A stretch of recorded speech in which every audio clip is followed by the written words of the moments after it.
Daniel, chapitre 6. Darius trouva bon d'établir sur le royaume 120 satrapes qui devaient être dans tout le royaume. Il mit à leur tête 3 chefs, au nombre desquels était Daniel, afin que ces satrapes leur rendissent compte et que le roi ne souffrît aucun dommage. Daniel surpassait les chefs et les satrapes parce qu'il y avait en lui un esprit supérieur, et le roi pensait à l'établir sur tout le royaume. Alors les chefs et les satrapes cherchèrent une occasion d'accuser Daniel en ce qui concernait les affaires du royaume.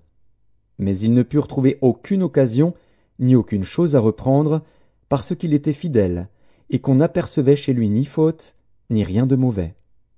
Et ces hommes dirent: Nous ne trouverons aucune occasion contre ce Daniel, à moins que nous n'en trouvions une dans la loi de son Dieu. Puis ces chefs et ces satrapes se rendirent tumultueusement auprès du roi et lui parlèrent ainsi: Roi Darius, vis éternellement. Tous les chefs du royaume, les intendants, les satrapes, les conseillers et les gouverneurs sont d'avis qu'il soit publié un édit royal avec une défense sévère, portant que quiconque, dans l'espace de 30 jours, adressera des prières à quelque dieu ou à quelque homme, excepté à toi, ô roi, sera jeté dans la fosse aux lions.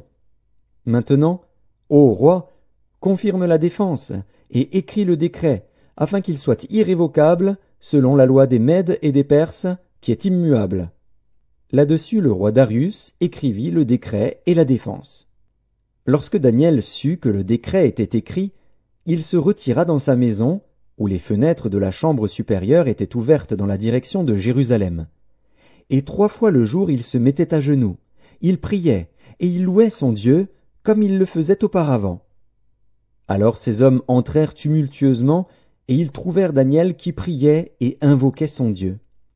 Puis ils se présentèrent devant le roi, et lui dirent au sujet de la défense royale: N'as-tu pas écrit une défense portant que quiconque dans l'espace de 30 jours adresserait des prières à quelque dieu ou à quelque homme, excepté à toi, ô roi, serait jeté dans la fosse aux lions? Le roi répondit: La chose est certaine, selon la loi des Mèdes et des Perses, qui est immuable. Ils prirent de nouveau la parole et dirent au roi: Daniel, l'un des captifs de Juda, n'a tenu aucun compte de toi, ô roi, ni de la défense que tu as écrite, et il fait sa prière 3 fois le jour. Le roi fut très affligé quand il entendit cela. Il prit à cœur de délivrer Daniel, et jusqu'au coucher du soleil il s'efforça de le sauver. Mais ces hommes insistèrent auprès du roi, et lui dirent: Sache, ô roi, que la loi des Mèdes et des Perses exige que toute défense ou tout décret confirmé par le roi soit irrévocable. Alors le roi donna l'ordre qu'on amenât Daniel, et qu'on le jetât dans la fosse aux lions. Le roi prit la parole et dit à Daniel: Puisse ton Dieu, que tu sers avec persévérance, te délivrer. On apporta une pierre, et on la mit sur l'ouverture de la fosse.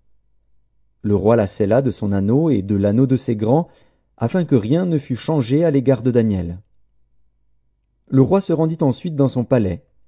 Il passa la nuit à jeun, il ne fit point venir de concubine auprès de lui, et il ne put se livrer au sommeil.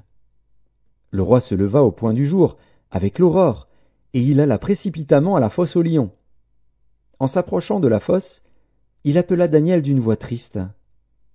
Le roi prit la parole et dit à Daniel: Daniel, serviteur du Dieu vivant, ton Dieu, que tu sers avec persévérance, a-t-il pu te délivrer des lions?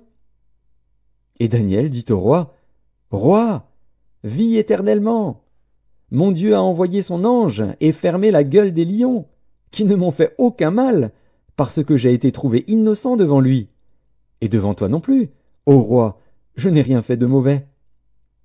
Alors le roi fut très joyeux, et il ordonna qu'on fît sortir Daniel de la fosse. Daniel fut retiré de la fosse, et on ne trouva sur lui aucune blessure, parce qu'il avait eu confiance en son Dieu. Le roi ordonna que ces hommes qui avaient accusé Daniel fussent amenés et jetés dans la fosse aux lions, eux, leurs enfants et leurs femmes.